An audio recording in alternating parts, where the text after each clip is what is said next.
Let's face it, life isn't easy. If you're stuck in a bad relationship, betrayed or afraid of tomorrow, financially insecure, or desperate for a breakthrough, you've come to the right place. Dr. Carmen Harra is a renowned psychologist, intuitive, relationship expert, and best-selling author, and she's here to give you the miracle guidance you need.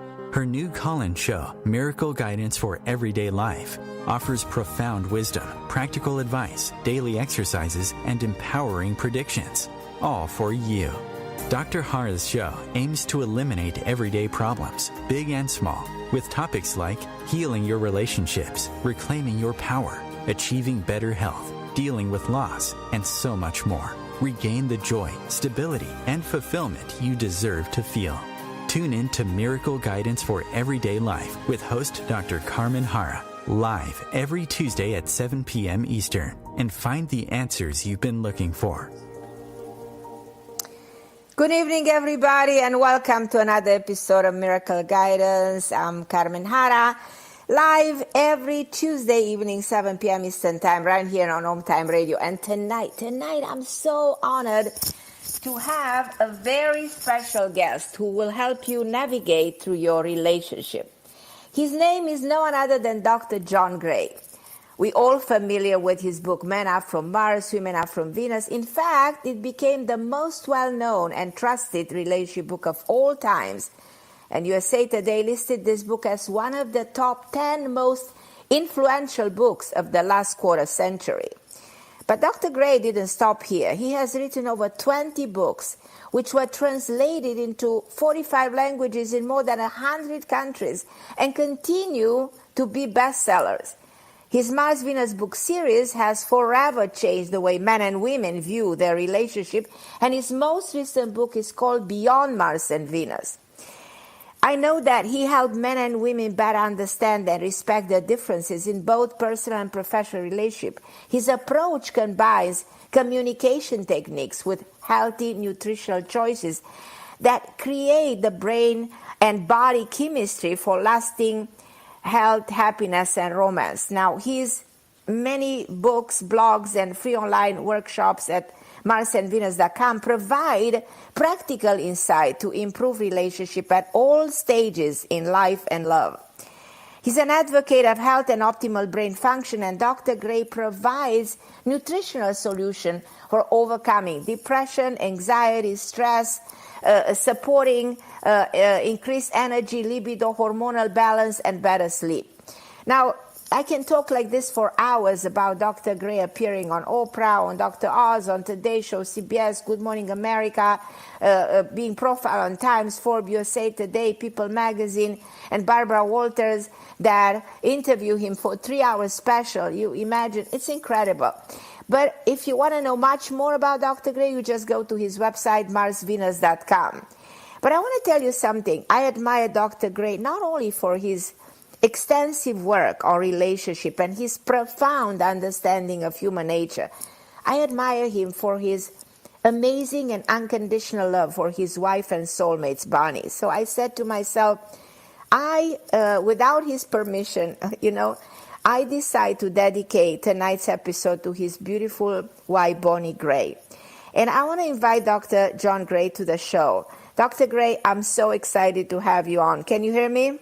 I hear you, and I appreciate you dedicating this show to my wife, Bonnie. Yes. Carmen, I mean, if you know, Bonnie passed 2 years ago of cancer. I know. Yes. So I know that, and we and I feel your connection. I feel so touched. Yes. Even before the show, I felt this beautiful, beautiful energy from you. Carmen, you honor me. I'm just such a special person you are. That to feel the voltage of love and spiritual energy flowing through you. Oh, amazing. Oh, I love you, Dr. Gray. And I tell you, I love Bonnie. I never met Bonnie. And I think one day, if you give me the chance, I will help you connect with her. Because I've always believed that there's no death, and there's another dimension. And we transcend the physical existence. We go to that so-called continuous time. And I think that Bonnie has many, many things to tell you. And she's been there with you all the time. Just being with you, she's here. Yeah. Oh, my goodness. She's here. Yeah, she's here. Yeah. She's here. So I, with your permission, I will ask the people. I know there's a lot of people listening to the show. I will invite some of the people at some point, if you're okay, to answer their questions, because there's so many people out there who would love to be able to ask you questions. Is that okay with you? That's fine with me. That's absolutely fine with you. So one for thing everybody is that we only have a limited time, so they have to make their questions short. True. Very short. So everybody listening, if you want to take this one-of-a-lifetime opportunity to speak with Dr. John Gray, dial 202-570-7057. And my wonderful producer, Christopher, will connect you. And in this way, you will ask Dr. Gray a question, but it has to be a short question because we have a very short amount of time. So I want to mention for everybody that we have a free course that Dr. Gray is offering to the listener, and it's called How to Get Everything You Want in Relationship for Women, Men, Couples, and Singles. So I know we all want that. So in order to access the free course, I want you to go to marsvenus.com/welcome-start-here. marsvenus.com/welcome-start-here. So this is the way you access this amazing course, and is a gift that we have for tonight for everybody listening. So I'm going to go straight to questions, and I'm going to ask you. My first question is, what inspired you to write your latest book, Beyond Mars and Venus? Well, because we're going to do question and answers, I'm going to try to keep my answers as short as I can, which is challenging. However, because if there was a short answer to solve all of our problems today, we wouldn't have all these problems. But I can help guide people in the right direction. And even with the free gift, how to get everything you want, you don't get it right this second, but how to move in that direction. Your trend will go in that direction as opposed to going the other way. One of the things about Bonnie is Bonnie shared with me that she knew that whenever we had an upset, I would stop talking, go to my cave, and do some magic, and come back with more love. And she said, not just come back loving, come back with more love, so she could open up more and more, and we could grow together in love. And that's the promise of marriage, if we have the right tools. And so many couples, they love each other, but they don't grow together in love, and the passion and the interest tends to go away. So why did I write this new book? Why Beyond Mars and Venus? It's kind of like rewriting Men Are From Mars, Women From Venus 25 years later. So true. Mm-hmm. Because today many women feel like they're from Mars. And this is the male energy. And as spiritual beings, and this happens, the more spiritual we become in our lives, the more access we have to connecting with our soul. And the soul is both masculine and feminine. In this life, it chooses to be male or female. And sometimes you've been a male for a long time. You say, okay, now I'm going to go over the female side, but your male side's easier. It's more comfortable. And vice versa for men. I remember for a little boy, I must have had many lives as a female because I really understand women so well. And as a little boy, I'd watch my dad shave. Mm-hmm. And I'd go, oh, my God, how will I ever do that? I don't know if I can do that. And then when I had realized you had to work for money to have a wife, how can I do that? Because, I didn't yet have the training in how to be a man. But it takes training, and if you don't have it, it's easier for men to go to their female energy. And and actually what we know today is that women, when they're stressed, they're actually making more male hormones, and they're not making the female hormones, which are necessary for her body to come back into equilibrium and happiness. And when men are angry or upset or passive, irritable, grumpy, or lose their libido, actually their male hormone, testosterone, is very low, and their female hormone, estrogen, is very high. So simply put, we are now in a society that's pretty much experiencing role reversal. Men are having lower male energy, women having higher male energy. Men are having more female energy, which means female energy is feeling dependent on others to be happy. It's like, think about women throughout history. They depended on a man to protect them, to provide for them, so they could do the things in the home. Well, now women don't depend on men, and they don't know what they can depend on men for. It's often women say, getting married? Why? It's like having another child. I've got to. Exactly. So, and men become like a child. They become passive, and you have to take care of them, as opposed to, that's okay. For example, if you were cooking for your husband or cleaning up after him, if you felt that all day long he was doing something difficult or dangerous so that you would have food on the table and safety. But when your husband's just watching video games, it's not that thrilling. So what I did is I understood, very short, let me try to keep it real short. Maslow, last century, pointed out that when our lower needs can be satisfied by ourselves, then new needs emerge, and higher needs. And those higher needs are for love, intimacy, and freedom. And, America is based upon, the idea we want freedom and equality. And so the male part of us wants freedom. The female part of us wants intimacy. And women can easily go to their male side. It feels so good because they're free from the bounds of, just being in the home and doing nurturing, intimate things like that. They have a balance that came in. And for men, if I don't have to work, I can do more enjoyable jobs, then I'll go to my female side. There's so many things like drugs. I can depend on them. Dependency becomes addiction. And for men, you have so much more addiction in men than women. But actually, women do have an addiction where they're addicted to their male side. This feeling like you can't stop, you can't relax, that you're on go all the time, must do, must do, must do. That's a woman's brain today. She tends to be addicted to feeling overwhelmed, to doing, and that's her male energy. And men get addicted to their female energy, which is sitting in front of a TV set and watching a game, drinking a beer. Biologically, what's happening for men is their estrogen levels are rising as they get older, and their testosterone levels are going down. It doesn't have to be that way. And the nature is such that our estrogen as men, our female energy will increase as we get older, but it shouldn't have to mean our male energy goes down. That's the thing. See, for me, I have high estrogen levels like most men at almost 70 years old, but my testosterone is like a young 25-year-old. So I have both those hormones, and that's not common today, but a long time ago it was normal. We have changed, and in the last 30 years, we've changed a lot. As women have become more independent, it's hard for them to not be overwhelmed and sort of turn off the brain. And for men, it's hard for them to feel the kind of motivation and selflessness that men used to feel when they go off to battle and they sacrifice their life. Yeah. You're saying that all of these changes have a lot to do in the way we express ourselves, have a lot to do with the hormonal changes. And by the way, I want to tell you something that I would love to tell you. You lost your beautiful Bonnie to cancer. I lost the husband that I loved for 27 years to cancer too. So if somebody understands what you've been going through, I do understand with all my heart. And that's why that's why I felt so much just getting on the phone with you.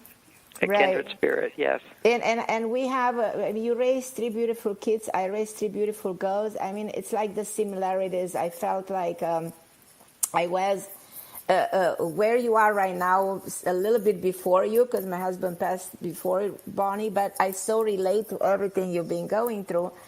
And I'm such an advocate like you are of mental health, and understand how significant it is balancing, everything that's happening with the catecholamine in the brain, with the neurotransmitter, with the hormones. And you put it in such a way that people can rethink, what's happening to them in a way they never did before. They never did. They never thought this way. These are new ways of thinking. Right. You know why it's new? It's because we're facing a new challenge that's never happened before on a large scale. And with every new challenge, there's massive opportunity, but there's also huge risk if you don't adapt. And I'm trying to help people adapt to these changes so they thrive. So they thrive. And how you feel that this psychological and emotional evolution and hormonal transformation is actually going to affect the love relationship for people. Oh, okay. So now the next thing is, now let me speak a little biology. What happens in the body is there's an imbalance going on, and It has two major causes, maybe three major causes. Let me talk about the first two. One is I feel that in the 60s there was a spiritual revolution. You know, I was a child of the 60s. I grew out long hair. You know, I wanted to get high, learn to meditate. I demonstrated for peace. I didn't want to go to Vietnam. It was all, those are not traditional things for men. You don't wear your hair out. You know, if you're an entertainer, you do, who are creative people. But basically, you just didn't do that. I grew up in Texas. You know, I was kicked out of school for wearing bell-bottom pants and long hair, you know, and I refused to change. Okay, so I still have my rebellious part of me, but that was actually a man going to his female side. And the women during the 60s, they were all out there going free sex and let's change the world, let's run the companies, we're going to all become CEOs and break the glass ceiling. And they were thrilled. It was like we were aroused. Women were aroused to become free to be their masculine side, and men were so excited to be free to go onto their female side and enjoy life more, love, peace, happiness, learn to meditate. That was the whole thing. So having said that, that was a connection to spirit. And this is where this idea came from me. So it's just my experience, is that one day I was meditating, and, you know, it wasn't like an internal voice talking to me. That happens all the time. But literally a voice spoke out loud to me. It just said so loud. It's so amazing. It said, "Hi, John." That was it.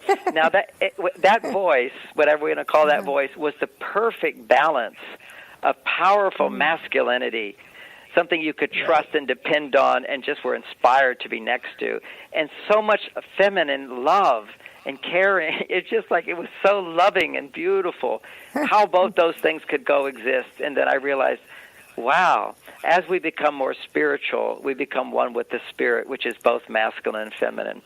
So I feel a basic shift has happened. And, you know, often people in the kind of the New Age community, whatever, talk about ascension.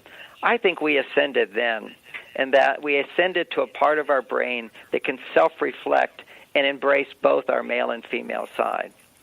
But the problem is, if you've been a woman in a brain of a woman for, you know, so many millennia, and now you have the freedom to go to your male side, to have both your female and your male side together is ecstatic, because you're going from female to male. But on that midpoint, think of a pendulum going one direction to another. You've been way over on the female side. Now, as you're moving to the male side, that center point, that's the magic place where we're like connect with our divine self, which is both masculine and feminine. So that's a very interesting metaphor for looking at it. It's on a spiritual level, we've ascended, we have permission, freedom within ourselves. If we use that freedom, not everybody uses it. You can swing from one side, you can go to the other. Okay, now having said that, then there was another thing that happened simultaneously, is that Monsanto came along and created these powerful, powerful pesticides, which basically are called xenoestrogens. They come into your body, these pesticides in our food. It started in the 90s. When these pesticides get into the food, they touch the body, inside the body, we eat them, and there's the pesticides, the body doesn't know what to do with it. They bind with what's called estrogen receptor sites and give a message to the brain that you have plenty of female hormones. So for a woman, if she has plenty of female hormones, then she naturally goes to the male side to balance it. So just being exposed to pesticides causes women to become more masculine. And it causes males, and also proven that pesticides lower testosterone in males. So it raises testosterone in women, because we're like complements to each other. So when a woman is having normal estrogen levels, it's because she feels, I feel safe and I can depend on my partner, I can depend on my doctor, I can depend on my friends, I can depend on God. I have someone I can depend on. That stimulates estrogen. And then once you feel like, oh, I've gotten what I need, I want to give back. So that's why we have the message, giving is more important than receiving, and that we were most happy when we give. But we're most happy when we give if we have an open heart that says, I have received so much that I want to give back. If you give to get, it doesn't make female hormones. It actually makes male hormones, which is I put forth my effort to achieve my reward so I can bring it home to my family. That's kind of the male side of us. So these are all very interesting ways of looking at what's happening now. And I feel like you have another question for me. I have a lot of questions. I know, but I just want to know what. I can feel your mind whirling around on what I just said. Yeah, so exactly. I was just thinking, wow, this is amazing. You know, I never really thought. I never, put it from this. But you're absolutely right. You're absolutely right. So for everybody, this changes the perspective. Of the way we function, the way we think, the way we will evolve in the future. And the question is, all of this, is this going to affect the evolution of relationship long terms? Oh, here's the evolution of relationships. Okay, now, so many people are in the camp, not me, but they're in this camp that says, why be married? Okay, they just think, hey, everybody's getting divorced. You can't keep the passion alive. What's consistent in everybody is we want more passion. We've tasted it. Sure. Because, when you're on your male side, you go towards your female side, right in that midpoint, you are passionate.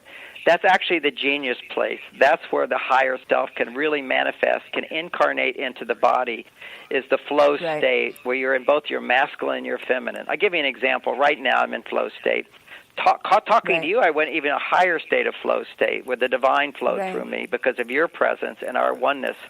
But the flow state is where you're serving and enjoying it and getting more out of it than the other person's getting. So you're giving and receiving at the same time. It's a little bit like what parenting helps us to learn to do, which is when you give to your children, you're giving to yourself. You feel that oneness with them. But it goes to a higher flow state when you can give to others that are not your children and connect with them, and it's giving to yourself. And a soulmate is giving to Bonnie, help me find my female side and have my female side and my male side at the same time. If I was loving her, I was attracted to her, and this is what soulmates are. You're attracted to someone who their gender is an expression of your own gender, and any conflict you have with them is your resistance to embracing your own gender, your own. And it's a simple idea, like say Bonnie like to have the house be clean, and I'm kind of messy. Well, over the years, I became very clean because I respected her needs and so forth. And she had a lot of qualities. And as she's passed, it's like she's left even more of herself in me because the healing of letting go is actually bringing them back inside. And one of the things for Bonnie is she loved trees, and we live in a forest, and we have big redwood trees. Now I'm enamored with the trees. I walk through the trees. It's like I have Bonnie's eyes as well as my own. And that is balancing the masculine and feminine, and that's what having a loving relationship allows us to overcome the hurdles of resistance to each other and coming back to love. But most people don't have those skills to do that. So what's happening is this role reversal is happening. And when women become more masculine, the masculine energy is attracted to the feminine energy. So she's not attracted to her husband, who's a man. She loses her attraction to the man. And when men are more on their female side, the female side is attracted to the man, but his wife has a female body, so he loses attraction for her. So that's one explanation of why role reversal kills the passion. Right. We're no longer connected to that part of us that needs each other and is different from each other. It's the differences that create connection.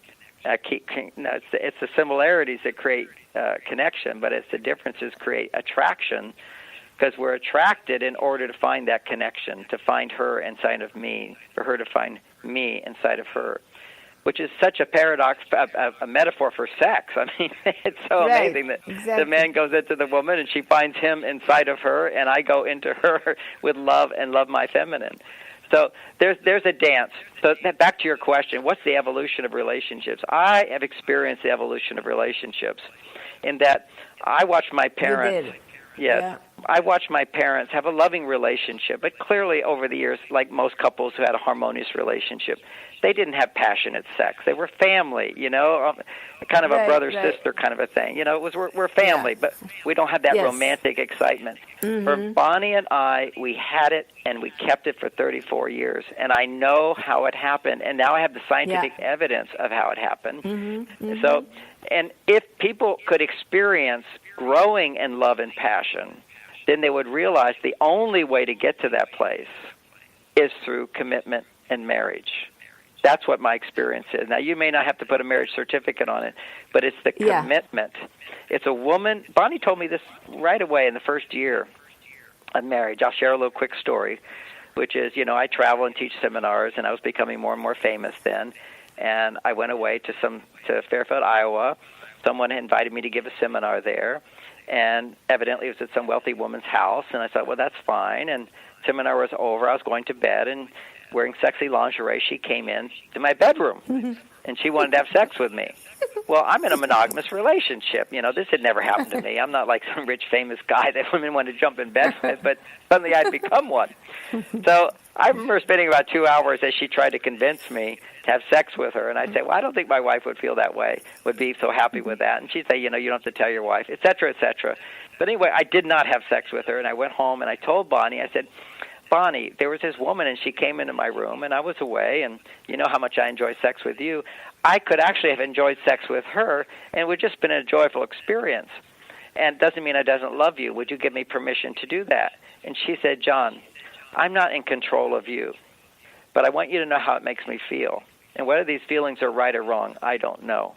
All I know is that if I thought that when you traveled to other places, a woman wanted to have sex with you, my heart would just close down. I would be so afraid of losing you to a younger, more beautiful woman.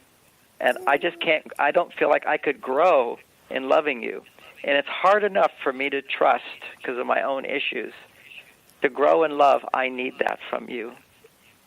And so I said, okay, then you have it. Okay, I just need a logical reason to do it. And clearly, that was her experience. Now, there's a truth to that, which is that if a man, we know that as many men, if they're successful, they grow in power, which makes them more attractive to women.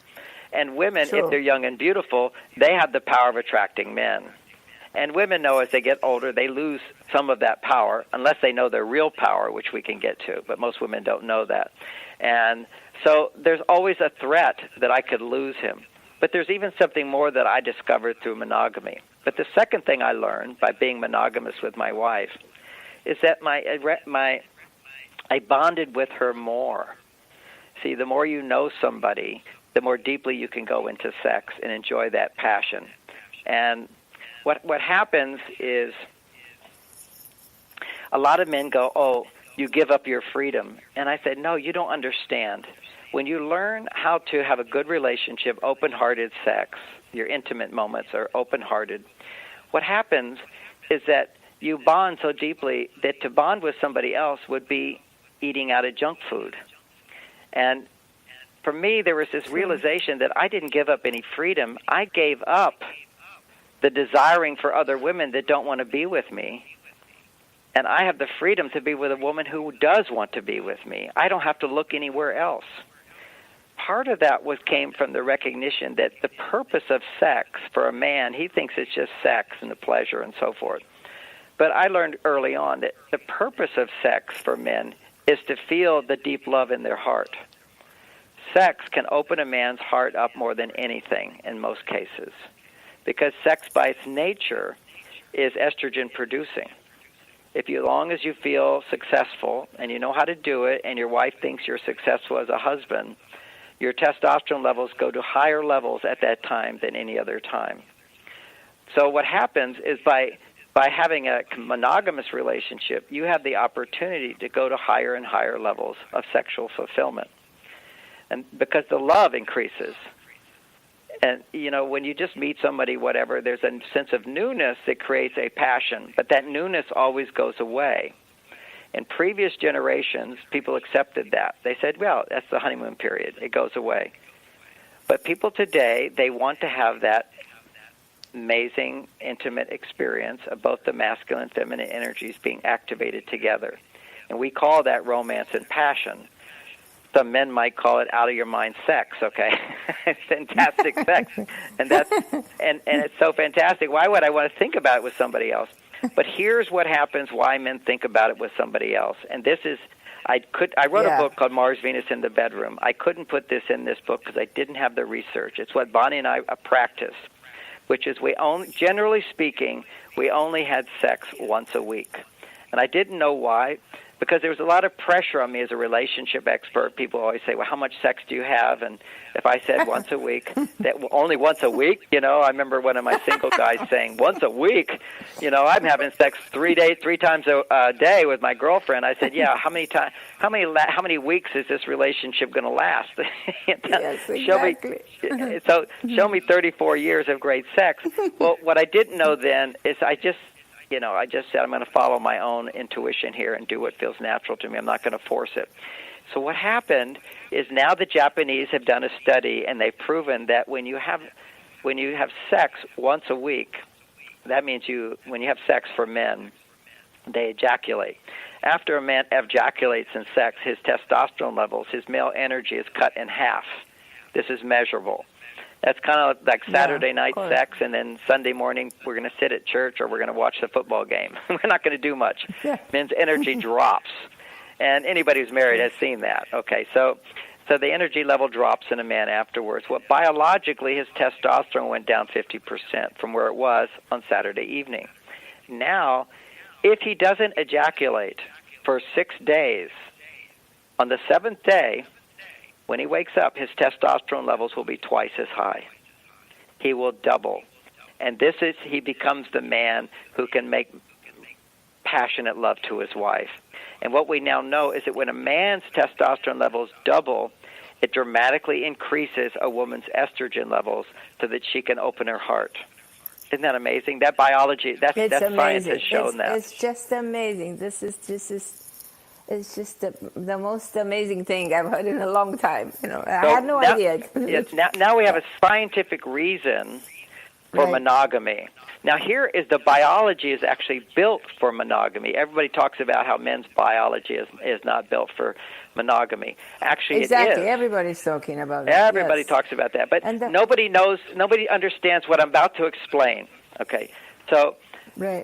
When a man has sex with a woman who doesn't love him, his testosterone will go down 50%, and he will crave to be in another sexual experience as quickly as possible.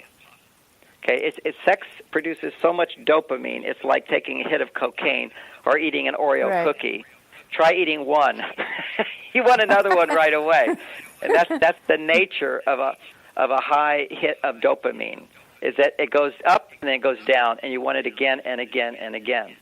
However, if a man makes love, this has been tested by the Italians, if a man has sex with a woman that he knows, like he's married to, and she loves him, which is theoretically what happens when you get married, so you test a happily married couple when they have sex, they measure for that man as well, his testosterone goes down like other men, but another hormone gets produced. And that hormone is called prolactin. And prolactin inhibits his sexual desire for 6 days till his testosterone levels double, and he's now super attracted to his wife again. So it is built in to be monogamous, but only monogamous with a woman who loves you. You have only to. With a woman who loves you, exactly. Yeah, that makes perfect sense. If a man feels loved in sex, his body will make this hormone, prolactin, and prolactin is generally only produced by women when they're breastfeeding. Yes. So it's a female hormone, but when a man has sex with his wife who loves him, he will produce prolactin, and prolactin has the effect of lowering your sexual desire for 6 days. So amazing. Wow. And then on the seventh day, it doubles. So if you have sex once a week and a way of having sex that satisfies her, now that's another aspect of all of this. Of course. And if we want to go deeper into it, we'll go one more step. Okay, this is something that's never, ever been uttered in English language before. This is all, like you said, these are new ideas. But it's understanding. They really are. They really are. And because we are facing new challenges. And, I've been facing these challenges helping people for 40 years. Who has been focused on gender for 40 years in the way I do? Yes. But the science has progressed and helped me so much with this. So we have the science of psychology. We have what's called a conditioned response, which, Right. Of course, you're very familiar with. But for everybody else, the conditioned response is a dog is eating. It's called Pavlovian response. The dog's eating a food. It will produce enzymes. And while it's eating that food, producing enzymes, you ring a bell.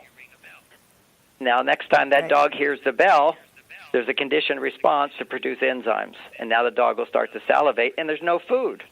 So that's a conditioned response. The same thing if a man with a brown hat hits me as a baby, maybe later in life, a man with a brown hat comes up and I become afraid. Now, we have these conditioned responses. Now, everything is to a great extent conditioned responses. Until we're in a stress-free state and we question that conditioned response, and we have the ability to use free will and change it. But we're always going to have the reaction. We have to change the behavior based on the reaction, and then we grow new neural pathways in the brain, and we have the ability as humans to recondition ourselves and be free of the conditioning of previous generations. But that takes awareness and work. So when it comes to sex, now this is the thing about sex. So we know that what happens after a man ejaculates is his testosterone goes down. When a man has low testosterone, he needs to withdraw to rebuild testosterone. You see, connection creates estrogen. The distance, detachment, creates testosterone. What we want is both, right?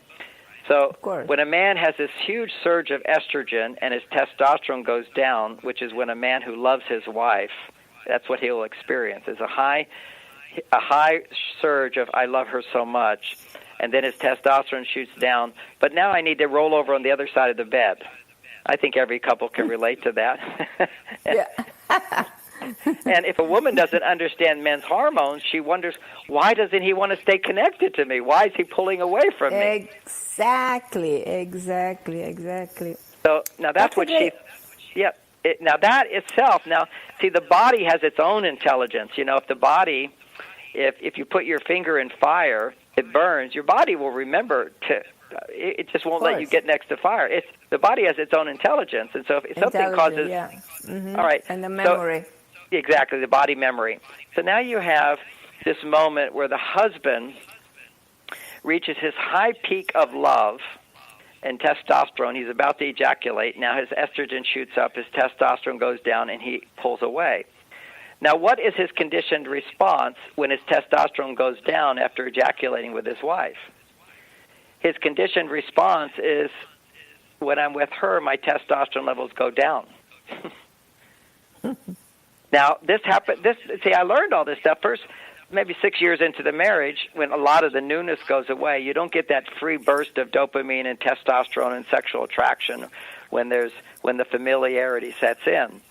So I'd be out at work doing my testosterone things, thinking, being a bit horny, wanting to come home, have sex with my wife. But when I'd come in the front door, suddenly I became tired. And you ask so many married couples, why aren't you having more sex? They said, we're just too tired. Right. My supposition here is for him, he has a conditioned response that in the presence of his wife, who he loves so much, his testosterone goes down. A conditioned response. Now, for her, we all know that most women, as they stay married for many years, lose their interest in sex. And also we know their estrogen levels, hormones go down. Actually, what I would propose is that when you're having regular sex, your estrogen levels stay very high.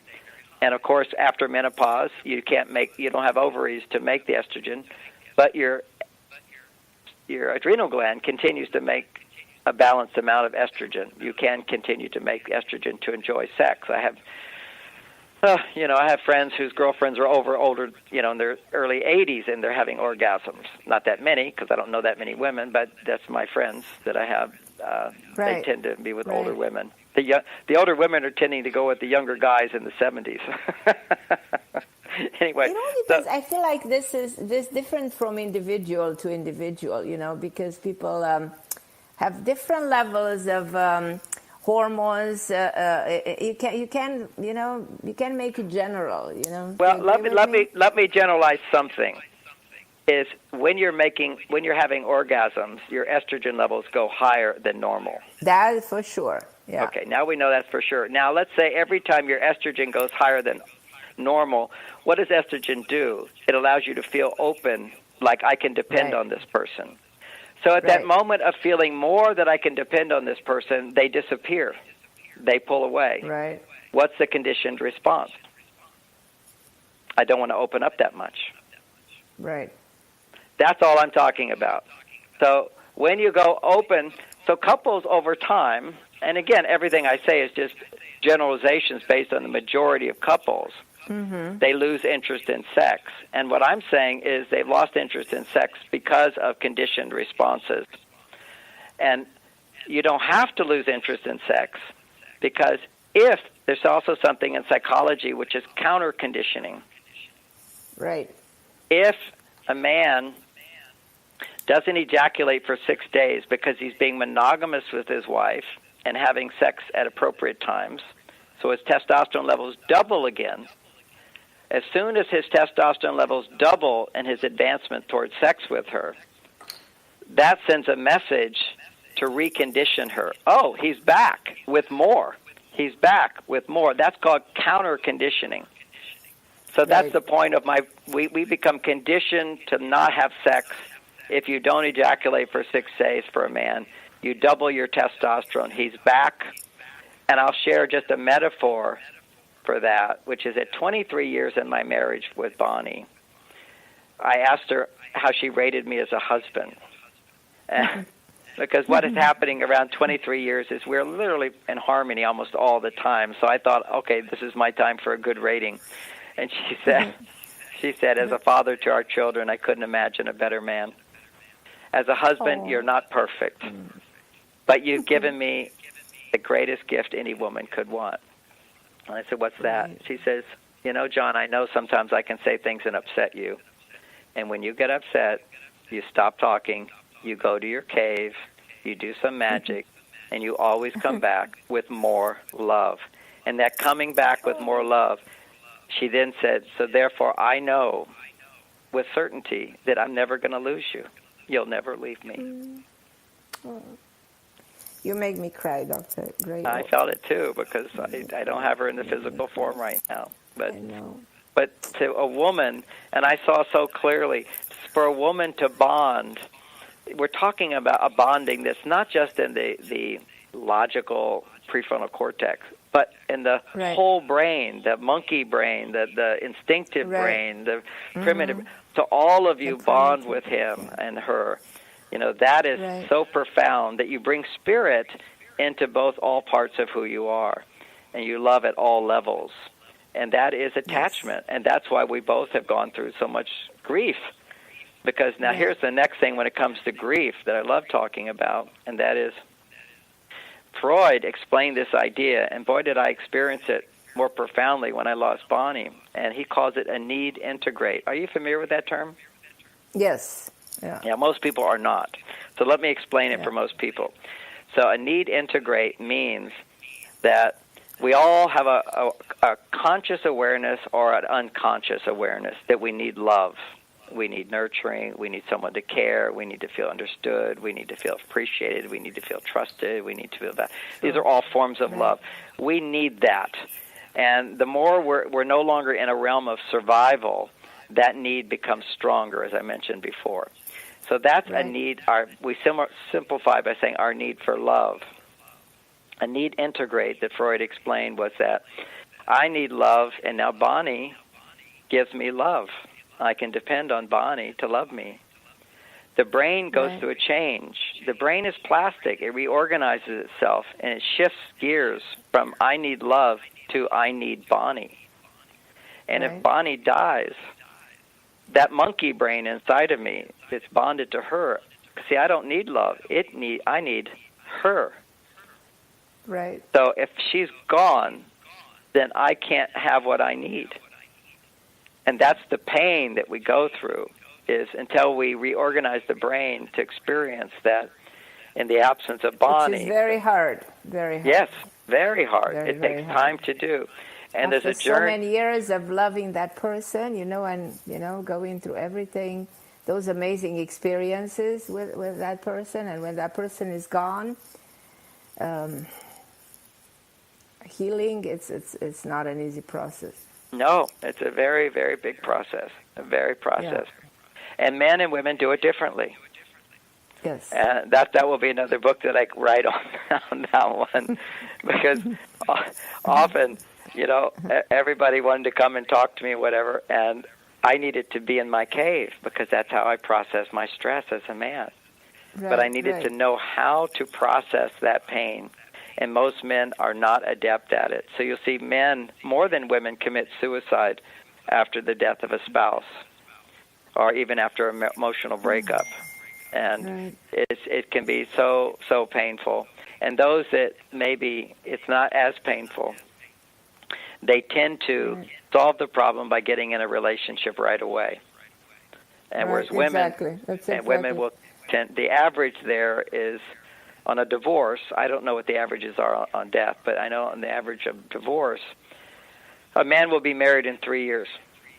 And a woman may never marry again, or it will be 9 years before she's ready. Look at me.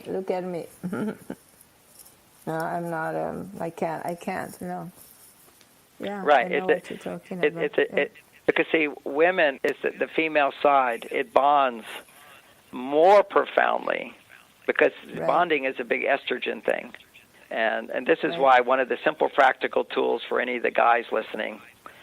You have to realize something Bonnie told me for years. I finally got it, is that women have a greater need for reassurance. Now, see, men have a need for reassurance. They don't realize it. What we need is what often women might say, stroke his ego. They always want you to see how great they are. But he's looking for reassurance that you see him as a successful male. He's looking for reassurance that he is capable of providing something of meaning and value for her. Whereas women are looking for the reassurance that you love her as you loved her in the beginning or even more. Because, I have to, since we talked a bit about sex, another memory of sex comes up about reassurance. And it was after about 7 years in my marriage, I was having such great sex with Bonnie afterwards. I was just feeling like a Superman stud. And I said, wow, that was amazing. That was as good as it was in the beginning. And she looked at me and went, oh.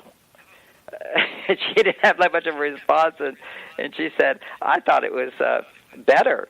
And I said, well, how could that be better? And secretly in my mind, I thought, were you faking in the beginning? What, And I said, so help me understand why you feel that was better. And she said, oh, John, it was wonderful in the beginning, but we didn't really know each other that much. Now you've seen the best of me and the worst of me, and you still adore me. That's what makes sex great. And that was a turning point in my life, which is why I remember the words of that time. It would literally change my whole thinking. I realized, yeah, that's true.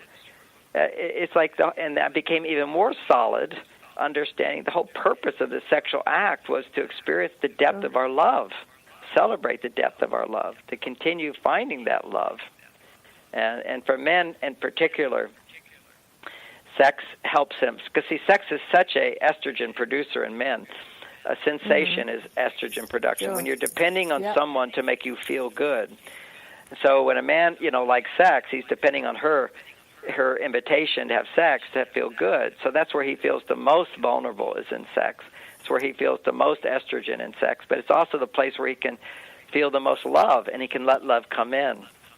I remember once watching a movie of a guy who'd been in jail for, a murder rap, and finally they found out he was innocent, and he got out of jail after 32 years of being a hardened person in jail. And some woman took compassion on him and had sex with him.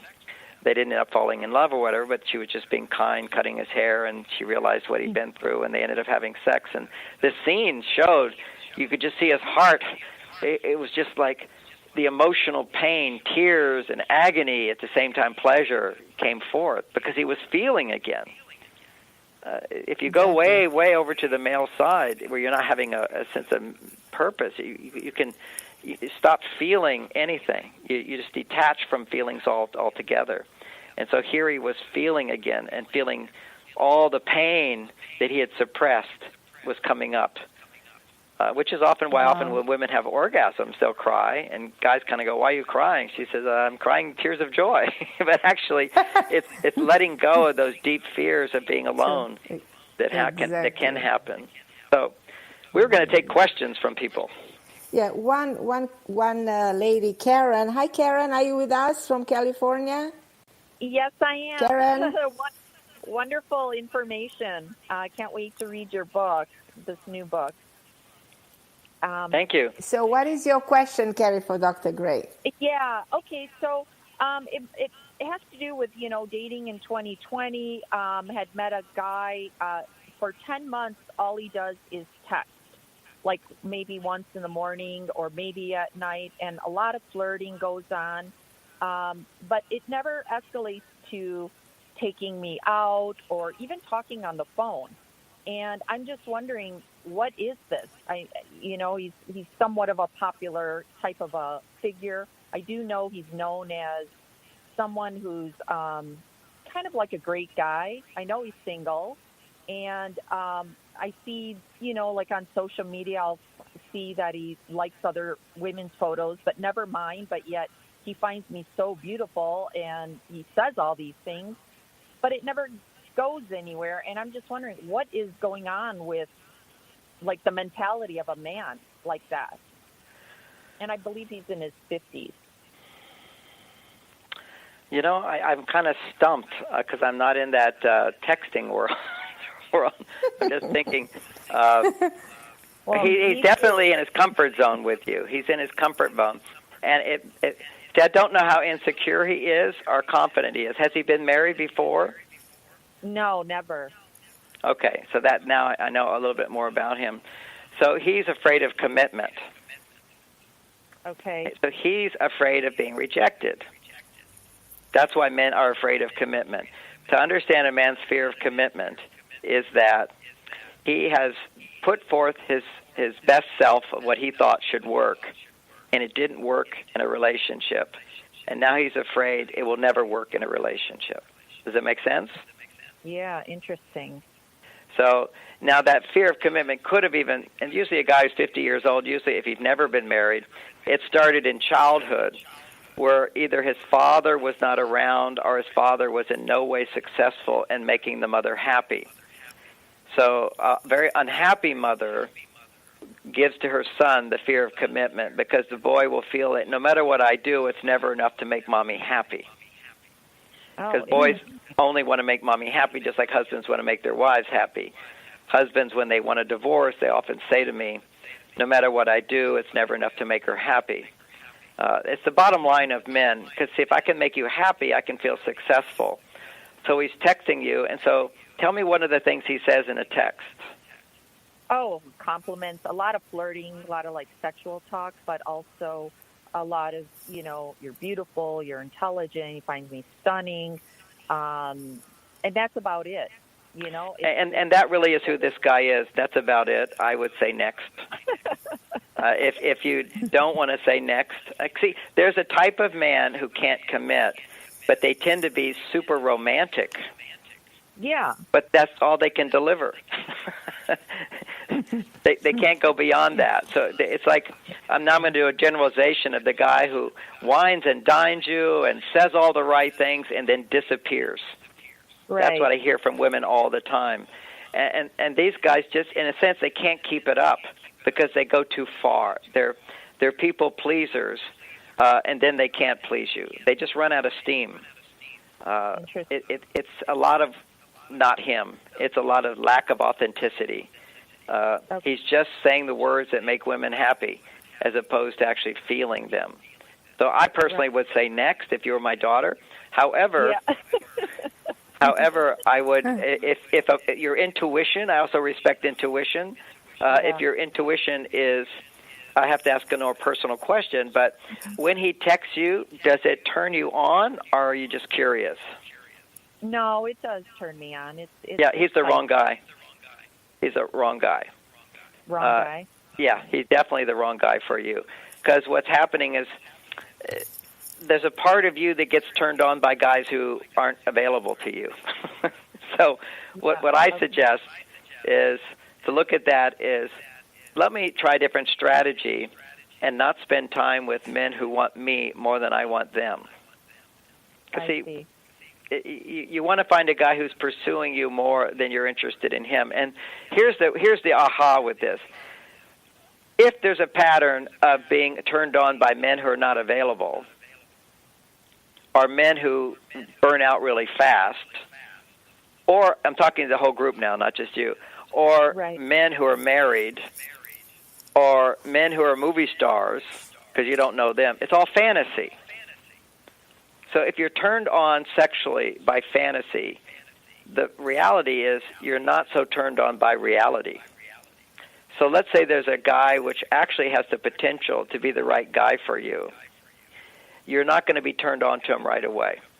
So what I would suggest is if he certainly meets some basic requirements, he's not your soulmate, he's not the perfect guy, but you think that, you know, hey, here's somebody who could flatter me, be with me, and I could practice my new skills with him, which you'd read about in my book, you might then change that pattern.